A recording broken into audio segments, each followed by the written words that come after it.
So on today's episode, we're talking to Floyd, who is a good friend of mine and started as a work associate now, and he and me are friends of ours, and I'm grateful for them.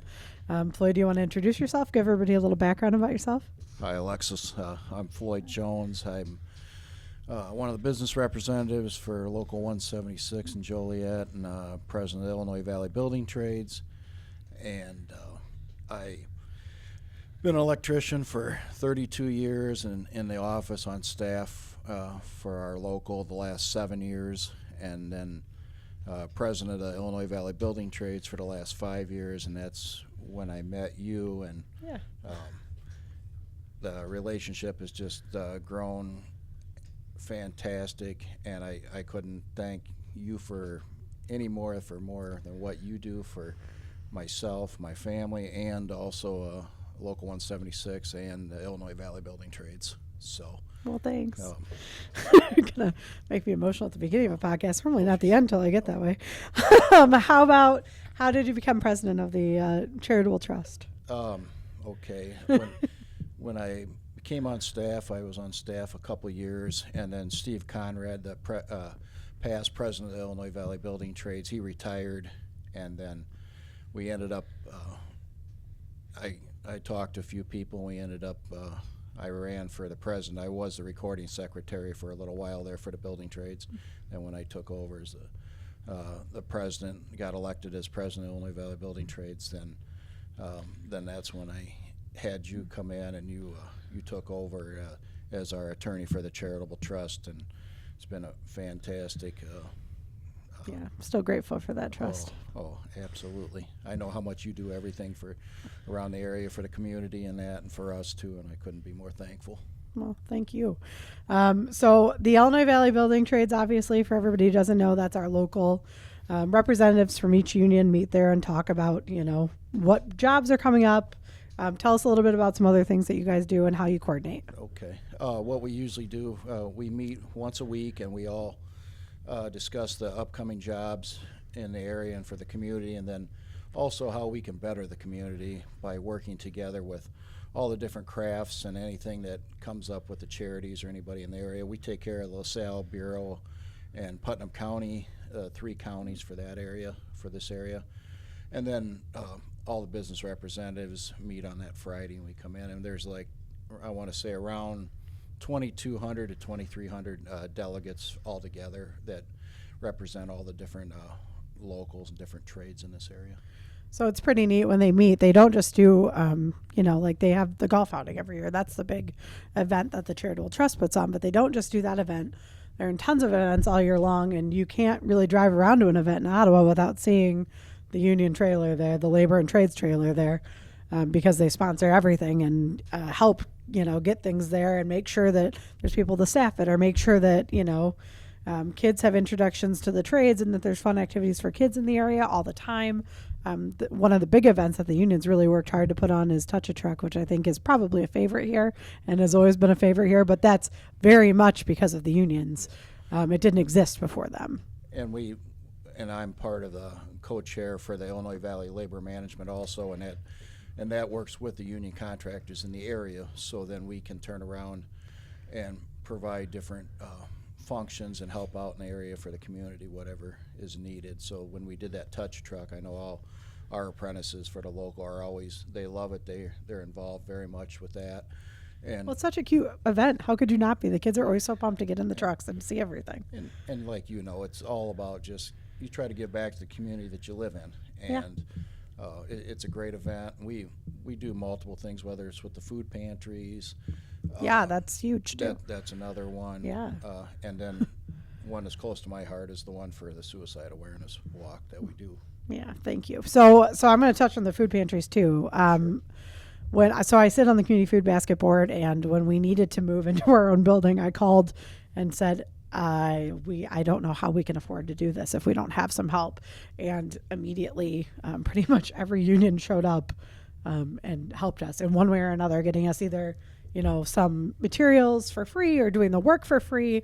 393 showed up and helped us pull up all kinds of flooring and helped me. The painters union showed up. Brandy from All In painting in Peru. She showed up and helped us get everything painted. She's Did fantastic. Brandy is a wonderful human, but she did all the work for free and as an incredible human. I can't thank her enough for the flooring and the painting she did. But everybody showed up in that same way from every union. But that's because we live in a community that is lucky enough to have people in the trades who value the community they live in and want to give back to it consistently.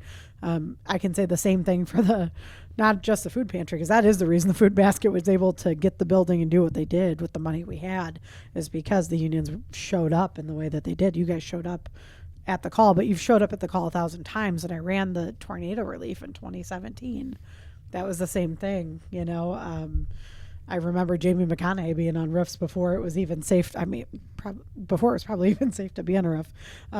Like he was on a roof, and you know, just like the rest of you guys everybody showed up to do electrical, to shut down wires. Instantly, there were people there coming in. There were guys coming in to help clean up stumps and trees, and you know, the correctional officers showed up with saws and were cutting up trees in people's front yards. Like all the unions here, whether they're, you know, that's their trade or their skill, showed up for their community when it's necessary. And I think that's a really important part of the culture here, maybe, that I don't think other places that I've lived in necessarily have had that same culture. Yeah, that's a perfect way to explain it, honestly. Yeah, the culture here is different. So I'm very grateful. So I do want to talk just a little bit about, you know, obviously the suicide prevention walk you guys help with every year. IBU sends me, IBU, a member of IBU literally saved someone's life last year at the walk. So I can't stress enough how grateful we are consistently for you guys being there. Normally they're helping me unload and load and sell tickets and pack up, and that makes my life so much easier. Walk day, so much easier, because I used to just be Jeremiah and I and like Alyssa, and it was a rough road for three of us to load up 20 tables and 40 chairs and 20 tents and all the things, but and Barb, you know, like that was it. There's like 5 of us that are there consistently, right? So before you guys, it was like a 2-hour process, and now it's like 20 minutes. Like the walk, I think last year they had the walk packed up in 30 minutes total, like everything back in the trailers, everybody ready to go home. It was crazy. It was like record time. So I can't stress enough how grateful I am, because at the end of that day, the walk day is a long day in general. It's a hard emotional day, but like at the end of the day, as the walk chair, I am emotionally very fulfilled. Like I'm grateful to be able to do that. And because it doesn't matter, like I say this every year, it doesn't matter how much money we raise. It matters if we walk in there and somebody feels hope and feels like there's a sense of tomorrow after they leave, that they have a support system. That's all I care about for the walk every year. And because of people like you guys who show up and help us put that together, that is possible. Like that occurs. And it's so much easier to leave there knowing that we've done that together, and seeing the impact it makes on our community, because it does make an impact on the community every single year. And I know how much time and effort you put into that, leading up to all that at the event, and then that day. So yeah, it's well, you know that pretty well because you put on the golf outing, which is also hugely successful. So he brought in some really cool information that I don't know that Floyd and I were just talking. I don't think he's ever looked at that before. So I kind of want him to talk a little bit about the golf outing. So I'm going to let him do that. But, you know, just pay attention when he's talking right now, because the amount of money that they have raised and the amount of time that Floyd has put into this event is huge for our community. And I know it's not just Floyd, lots of other people like Kevin Dale and Brian Bliss and all the guys who show up every year consistently and are there and are helping us get everything set up. But the heart and soul that goes into this, and the time that people spend to show up for these events, to prepare for them, to make them as successful as they are, is huge. And we're very lucky to have it in our community. So tell us a little bit about the golf outing. We have we pick a recipient in January every year, and then we have the golf outing in June. And in the last 5 years, I can't speak before. I know they had it, and they were very successful too on that. And then we just continued on. But since Alexis and myself and all the other ones in the trade in the last 5 years, very humbled. We pick out a different recipient every year. Over the last 5 years, we raised $197,000. gave out $138,000 to the 5 different recipients, and then we have over how that works is we give 70% of the total raised during the year after the bills are paid, and then we keep 30% and then give out to any local charities within this area, whether it's the food pantries or Labor of Love or any 501c3s. And we had another 59,000 that we've given out over the last 5 years too. So I'm very humbled. I mean, Which is incredible. It's just very humbling, and it takes all of us.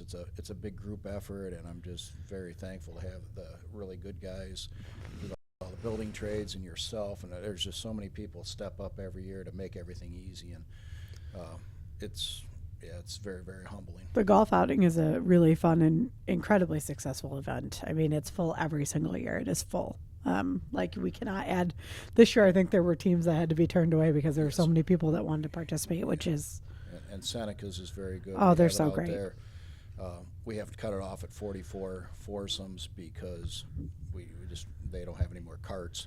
So yeah, we had to turn a couple away this year, unfortunately. But we're only supposed to have 36, but they're very accommodating. Yeah. I couldn't ask for anything better for that either. So Yeah, it was hugely successl again this year. I mean, it was the best ever. Honestly, we did that this year for you guys for the Out of the Darkness walk, and we raised $32,000 for you guys this year. So I was super happy about that.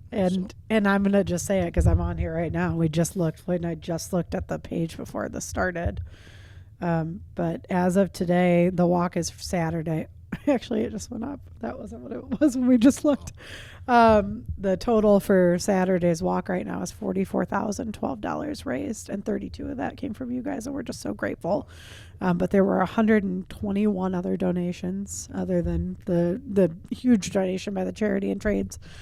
By the Charity Trades Labor Board, and then there's 15 teams so far and 137 participants. And as we know from experience, most people don't pre-register; they show up the day of and register at the walk. So I expect a huge turnout this Saturday. It's going to be a beautiful 72 degrees and sunny for the first time in like 5 years. I don't think we've had sunshine or a nice day for it's been cold or wet or. Or 97. Like it's either been like 50 or 97. There's been no middle ground. So I'm very excited about the 72-degree walk day. Looking forward to a fantastic turnout again. We've got 15 apprentices coming this year again, so to help out. 16, I think, on that list. Yes, you're yeah, right. I forgot. Yeah, another kid called up and wanted it. We didn't want to turn him away because some of those people it's very close to their heart also. Yeah, absolutely. So. There's a lot of reasons to participate, right? And most people, we talk about this all the time, but whether people say that they have a connection to it or not, most people do. I mean, most of us have experienced or helped somebody through an episode of depression or anxiety or whatever. We're always in our own lives too, whether it's from grief or being overwhelmed or whatever it might be. We're all pretty exposed to mental health issues, day in and day out. It's just a matter of acknowledging them and talking about them out loud, which is the purpose of the walk. It's to bring it out of the darkness. So we are grateful for the way you guys show up and help us do that. And just generally for the way that you guys show up for the community. Like I said, the food basket would not be in that new building if it was not for all the trades. I can't stress enough how grateful we are for all of you. We're always glad to help out like that in this area. Like I said, we live here and we want to make it a better community for everyone, and you're a big part of it too. So thank you. So tell us a little bit about other partnerships that you guys have had through the golf outing, other projects that you've donated to. Especially ones that are important, that you've had a connection to. We've had, we did the Lighted Way a couple of years ago. That was very successful. We do a lot with the United Way also. In the past, before me, they did Perfectly Flawed. Yeah, that that's was a good another one fantastic cause too. Yeah. Luke and his team are great. Then we also did with the United Way. Then we tooled up with Aruka a couple of years ago. That was another one. Then we did a Rally for Lily the first year actually that I was involved with it, and that was very successful too. And they raised money for St. Jude to buy gifts for kids for Christmas for St. Jude down in Peoria. So yeah, it's an excellent cause. And hearing Lily's story was I was there. I golfed in that outing, and that was a huge that was a moment for me. Yes, that was she obviously lived a very impactful life. Yes, absolutely. Yeah, we've just. it's been different charities every year and stuff, beneficiaries for that, recipients, and it's very, like I said, very humbling to be able to help out and give back, because all those people, and I know you obviously, everybody is very thankful and very appreciative of it. Yeah, but absolutely. then just amazes me the community, like you said, it's just a culture. I think that people are willing to give and come out and play and just spend the day, and it's a good time, but it's for a great cause. Yeah, So. and everybody, I will say, like as the recipient this year, that's a different boat. I've never been in that boat. Like I've never been in charge of a cause that's in that boat yet, so that was a different boat for me to be in. But you've helped out every year, and I'm thankful. You step up every year. I'm always happy to you're do out that. there, and you help come out and set up. We set up the night before for all the gifts and prizes, absolutely. and that's what we pride ourselves on. Yeah, it was incredible. We want people to realize, when you come out there, that you're doing it to enjoy the day, but also walk away and everybody will have a good day totally out of it. So. Yeah, so that's the thing I think that, like I said, from the recipient side, that's the different side of it that I've obviously, on being in it, being a participant, I've seen, what the cause, like the impact of the cause. I've understood it as a recipient or as a golfer. And I've understood it as somebody who's helping, why it matters, what we're doing. But being on the recipient side for AFSP, being the representative for them this year, and hearing the people who are golfing come up to me and tell me stories about why this mattered to them, it was a different side of a lot of people that I had never seen in general. Like just as a person who lives here, it was a different side of people that I hadn't seen. But hearing the stories and why they showed up, the way they showed up this last year was really, really it was really, really humbling. And I'm incredibly grateful to be a part of AFSP and an organization that supports suicide prevention and awareness, but in general, mental health, rehabilitation, almost like, how to handle issues as they come up. I'm incredibly grateful to be a part of an organization that prides research and works so hard to create things like cognitive behavioral therapy that now are regularly used therapy techniques because AFSP, an organization that's a private organization, funded them to start their initial research. Like that's really, really neat. So being a part of that was huge this year. Seeing it from that lens was really neat this year. And I will say too, I should have said this before, a big part of it too is we got such a good support group besides yourself and everybody else with the trades, but then my wife comes out every year and she helps, and then stepdaughter comes out, and it's a family deal. Yeah, Amy and Liv are amazing. I couldn't ask for more how they step up and always want to, support me with my job, and then for that also, she's always great about it. Both of them are. So 1,000%. Liv does a great job making sure people are where they need to be and things are where they need to be. Amy makes the most beautiful baskets. I tell her every time she makes a basket, I'm like, okay, can you teach me how to make my baskets not look like a box with things in them, please? Because every basket I make looks like a plate with things on it. I just can't make it look better, and hers are always so well put together and like thought out and perfect looking. But like in general, like it's not like she's just making baskets. Amy is literally like doing all the things, making sure people are where they need to be. She's trying to make sure that you are calm and able to do. It's the same thing for the walk. Jeremiah is trying to do the same thing. He's trying to keep me calm and balanced and make sure my head's in the right place so I can function right. Like there's no universe where I can do the walk without him. So although he's only coming in the morning and afternoon this year because he has a softball tournament. So in the middle of the day when I'm having a panic attack, just remember it's my sister's problem. This year. That's great. It's my sister's problem to deal with my panic attacks this year. And then, even when we're getting all ready for this, even one of the other business representatives, Barry Aldrich, is very, Barry's very so great. He's always there, and we have one of our secretaries from our office come down, Miranda. She comes the last couple of years. The business manager, realizes how important it is for us down here too, and he sent her down a couple of years ago, and she was a huge savior too. Oh yeah, she had everything on lockdown this year. Yes, and also she won a lot of great prizes. She really did well on the silent auction stuff this year. I told her, I was like, are you pulling your own name? Give me those baskets. I'm doing it. She pulled the cup stick, not the cup stick. Yeah, the cup tickets. And I was like, dang it. Those are good ones. I just the prizes were above Yeah. and beyond. Incredible. Yeah. So thankful for how much effort you put into it, because I can't say enough. I mean, it's just very, very humbling on the whole deal. Well, everybody, like I said, there were great prizes from everybody this year. I couldn't believe how good, like every basket was great. There wasn't one that you were like, oh, that's like a little one. That's cute. Like, no, they were all incredible, And we like give, cool things. and for $20 a chance to win, you get an arm's length of tickets. Well, then I went back and figured out, because that really went up this year. Mm-hmm. I went back and there was almost $2,000, about $1,900 and some more worth of tickets bought this year, because they saw the prizes and they went back through and grabbed another $20 or $40 worth, and Pretty neat. yeah, Pretty neat. so. Yeah. Well, we were grateful, like I said, obviously being the recipient, I was incredibly grateful that AFSP was chosen. That does all go to our national organization. They then dole it back out to the state organization, who sends it back for local resources. So I'm grateful for everything, for everybody who showed up, for all the cool prizes that were donated, for all the hard work that was put into it. It was a really neat day and a very memorable day for me in general. My staff all volunteered.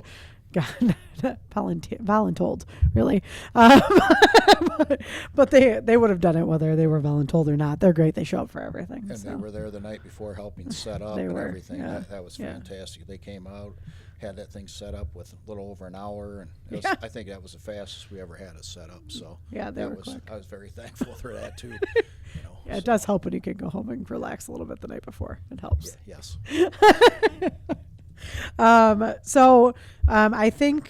I think one of the questions that was on here is, how does it feel? Obviously, we talked a little bit about seeing the result, seeing, the impact it makes on the community, but some of these organizations, there's very tangible results that you've seen immediately from the donations. Like, I know Aruka used it for the living room. That's a tangible result that you can see. How do you feel about, what's it make you feel to see those kinds of results? I don't know if there's even words to explain, to be honest. I mean, like Delighted Way, Yeah. they had a bigger donation from another group, but then they took the money and they built a beautiful playground out there for the kids. It's gorgeous. Yeah. And you see, if you just see the kids happy, when you see the smiles on those kids' faces, and how you can make somebody's life a little bit better. And, Yeah. And I mean, you're the same way as us. You're not there to get exposure. You're doing it because you care. From Right. the bottom of your heart, you want to give back and make the area better. Right. And when you see that, and you see the young children like that, or even with Lily's story, and be able Yeah. to make the kids with presents and that they might not have, Right. and Their families can't afford because they're at St. Jude's getting life-changing treatment. and then with the United Way, we've worked really good in the past, when Julie Sloan was there. Yeah, and absolutely. Then Albetha and Spencer, they were all there. And Betha, we work good with her now. And in the amazing amount of people, they give back to 13 other charities also, besides with the United Way, so Right. it gets doled out all over. So Right. that's a huge thing too. No, and it's a constant support for the community. Like the other 59,000, I think you said, that's gone back to other local charities. That's not, so it comes out of the golf outing. There's one recipient out of the golf outing, but then they also use the money that's separate from that to pay out the other charities, to help other charities here who maybe applied and didn't get it that year, or whatever it might be. So they're constantly doing things in the community with these funds. So when people have the conversation with me, as a plaintiff's attorney, right, I hear all the time, it doesn't just have to be union. And right, I represent everybody. Like, absolutely, I represent union, non-union, everybody. But I will tell you, when you're backed by a union, there is a difference. Even on the comp side, there's a difference in the support you get and how your claim gets accepted, how quickly things occur. It does make a difference. So when people ask me, why does union matter? The answer is, here it's incredibly important because we have very dedicated unions. I don't know if every BA serves the same way that people do here, right? I'm not saying everywhere is the same, but the culture here is your union takes care of you. Your union will show up for you, whether it is in your place of employment whether it's during your comp hearing or whether it's during a regular community event, your union shows up for you here. And that's, I think, the answer to why union for me here, or, why trades in general for me here. And, we use that,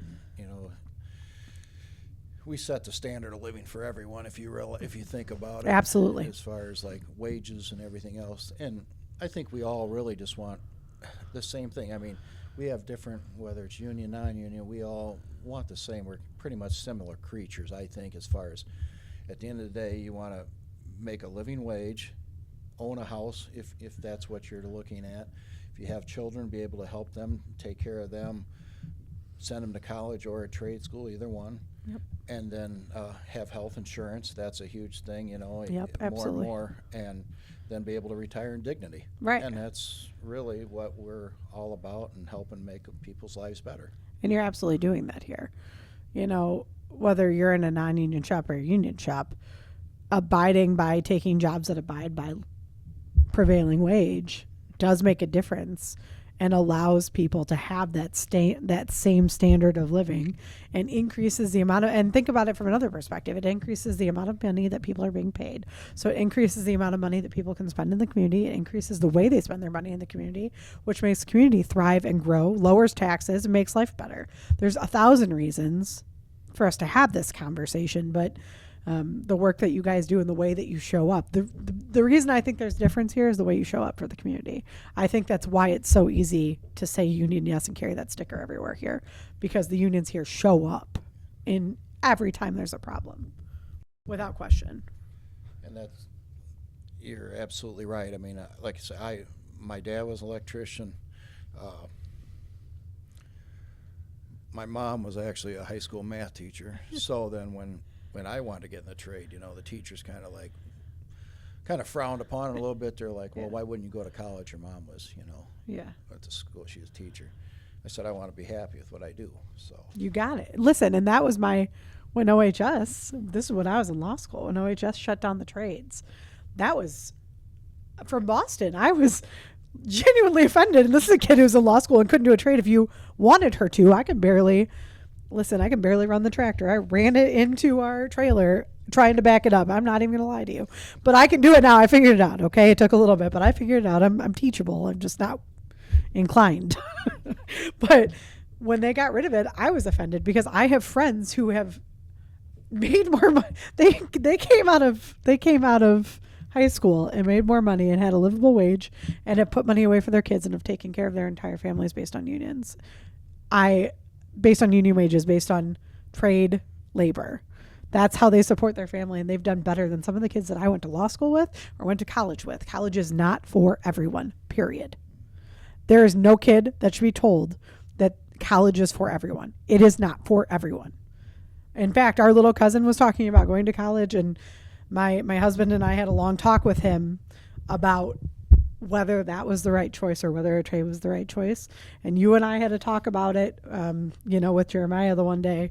And we encouraged him. He wanted to go to lineman school. We encouraged him to do it. And he did it and has a thriving career now as a result of that, and is doing so well and is working for a great company and has a 401k and a pension, all kinds of things that, I don't know if he would have yet if he went to college. And I don't know if he'd be making the same amount of money. And I don't know if he would be as happy as he is doing the work that he's doing. He genuinely loves what he does, which is what matters. That's what I guess I don't get when we have a conversation about you have to go to college. Like, not if you're going to hate it, and not if you don't know what you don't want to. If you don't know what you want to do, there's no point in going. You're wasting money. You're wasting time. You're spending money that you don't have, and you're only going to land yourself in debt. You shouldn't even, I tell people that want to go to law school, you shouldn't even be going to law school if you don't know where you want to practice and what kind of law you want to practice. If you haven't done the research, there's no point in taking that student loan, having the student loan behind you, because you're going to end up in debt, period. There's no reason.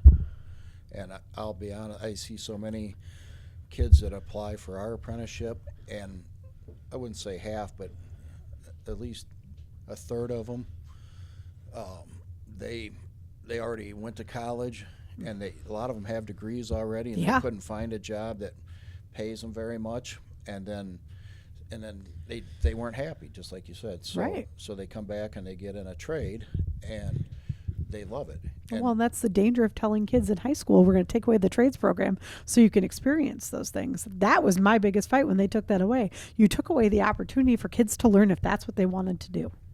They could have gone, that trades program allowed kids, that apprentice program, allowed kids to go into real jobs and figure out if that was what they liked. Because maybe you don't want to go to college, but you know you want to go to a trade, but you don't know what trade. That trades program allowed them to try different things. Here's automotives, here's electricians, here's, carpentry. Like, you can go into almost every union and figure out what you like. Absolutely. And find a way to be happy and find a way to make money and live on a sustainable wage to take care of you and your family or yourself at that age.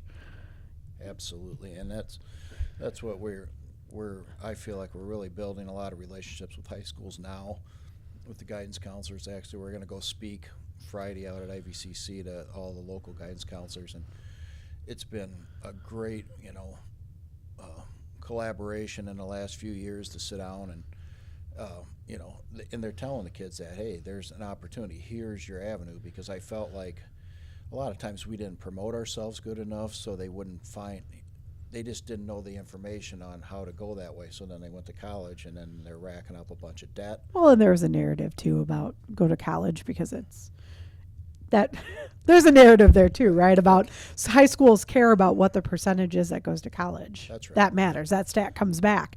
So playing on that stat, it was easier to push people to college than it was to look at what's best for each individual kid and promote what might be best for the community, our area, and that particular kid.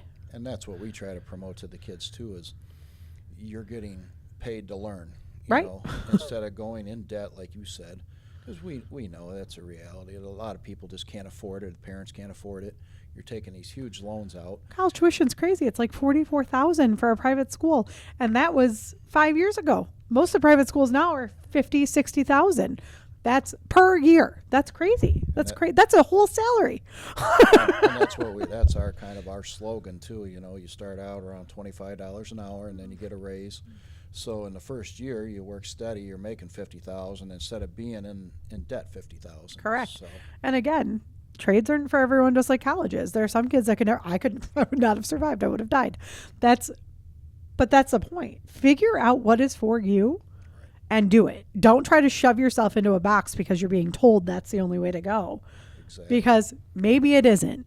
Live the life that is meant for you and stop worrying about statistics and focus on the kid in front of you. So that's my I'll get off my high school should stop sending everybody to college box now, but I firmly stand on the high school should stop sending everybody to college box, because college is not for everybody, period. It was for me because I can't do anything else, but it's not for everybody. Listen, I'm Peter. I can do law. That's my husband says I can do law, and that's where we live. And you're very good at it. That's the highway. You know what I mean? Yeah, I'm great. I'm good on that highway. I just, when you veer off and ask me to, I've learned a lot about farm life now that we have a farm. That's helped, I'm a little more handy now, but there are still like a lot of things that I'm like, I don't know. It sparked a little. So somebody's going to have to come out here and look at that. My husband's like, did you shut the power off? I'm like, I don't know how to do that. So you're going to have to come out of the house. I won't be touching the electrical box. Thank you so much. Somebody will have to come over and do that for me. That's great. So I think, like I said, we were talking a little bit about this, but I think there's a growing demand for tradespeople. I know that IBU is going to be looking for more people here in the next couple of years. Absolutely. We are going to be needing a lot more. I think we've almost had a record of people applying here in the last couple of years, probably anywhere from 750 to 800 applicants. It's incredible. And we need people, and got a good opportunity for anybody here coming up here in the future if they want to get in one of the trades, whether it's ours or anybody else's, because there is jobs for everybody right now. Right now there is, yes. So with all the data centers and renewable energy that we're involved with, that's really going to help too. Yeah, and there's a lot of renewable energy coming to our area. It's going to be huge in the next couple of years. So, Yes. So parents that are listening, if you have a kid that's inclined to go trades, but you want them to have a college education because you didn't, maybe that's not the road. There's work. And if that's what your concern is, that maybe they'll have times where they don't have work. It's probably not the case for a while at least. So let them get a good background and what they like rather than focusing on, And the more knowledgeable you are about anything, the more employable you are too. So, Right. We promote the electrical end of it is a 5-year apprenticeship, and you go once every 2 weeks, and then at the end of the year, at the end of the 5 years, we're tied in with IVCC too, so they actually get a degree over there, and then they can continue on too, and we actually pay for that too. If somebody decides they don't want to do that, they can go back and get the other 2 years, and we pick that up to pay for it, and they basically get a free education. But most of them don't want to leave because the money is good. Yeah. It's good, and it's a fulfilling job. Yeah. If you like what you're doing, you don't want to leave what you're doing. Right. And you guys are providing a way for people to like what they're doing and feel safe doing it. That's huge. That's probably one of the best parts of my job. At the end of the day, if I can make somebody's life better and they can, have a better life for themselves and their family, that means a ton to me. Yeah, I mean, and like I said, it's not just you guys, it's 393, it's everybody doing the same. That's the same thing across all the unions, Like I said, Kevin Dale and 393 put on their fish fry to raise money for Christmas. Yes. And do the Christmas boxes, and it personally has touched my life in ways that I won't talk about on the podcast for that.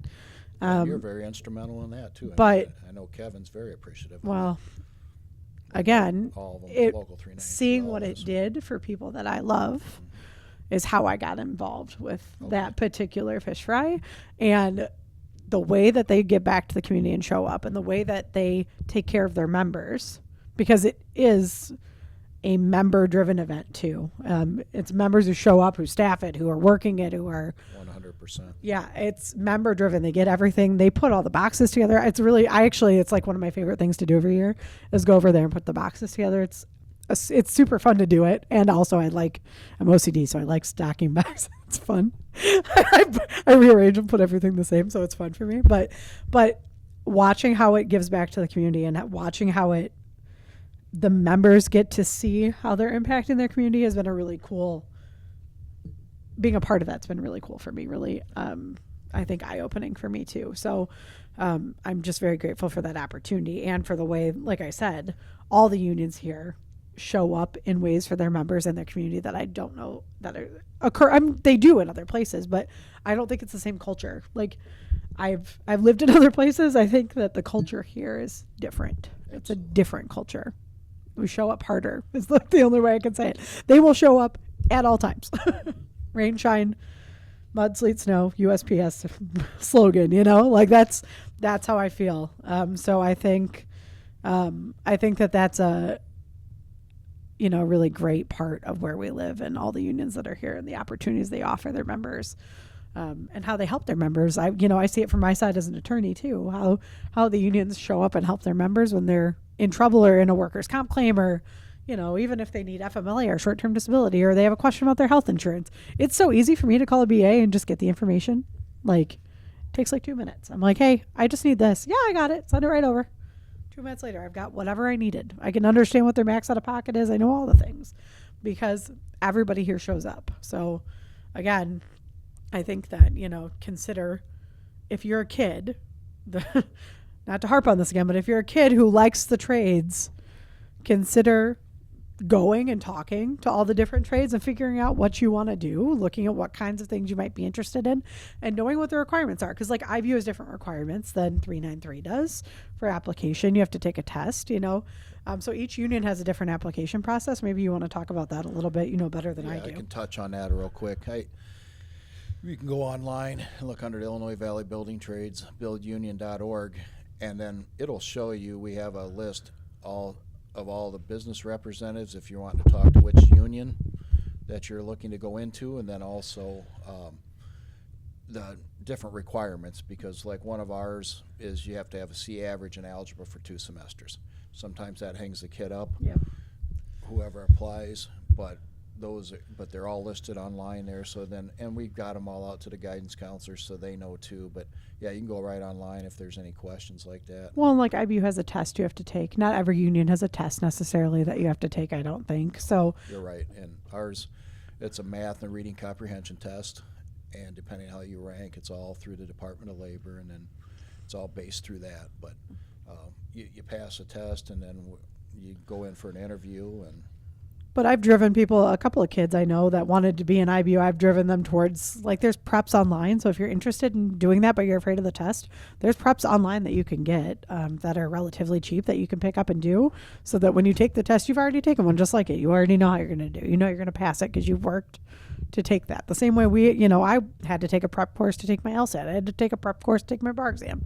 Same thing. You just do this little online prep and you're probably good to go. and exactly, a lot of those kids, if they didn't take that, they said they would have really struggled. But Yeah. they practice it for 2-3 weeks before, and everything from basic math to figuring square root by hand, Yeah. if you can believe that, Yeah. to trigonometry. So Yeah. it's just a wide variety. See where the kids rank in there because ours is a ton of math. Oh, absolutely. A ton of math. Yeah, So, absolutely. Yeah, my husband Jeremiah is an incredible carpenter. For somebody who has no carpentry training, like literally just one day was like, I'm going to do woodworking. Like, he's like that in general. Like, our best friends are like running joke is that he just is like, yeah, I'm going to do that today. And then he does it. Like, he rode 4-wheelers nationally and had never done that. Like, was just like, yeah, I'm going to race these on a track, and did it. Like, I got on it and ran into a tree. It took me literally 2 minutes. He was like, don't hit a tree. And I immediately hit a tree. I mean, it took literally 2 minutes for me to rev the gas instead of the brake. That's all it did.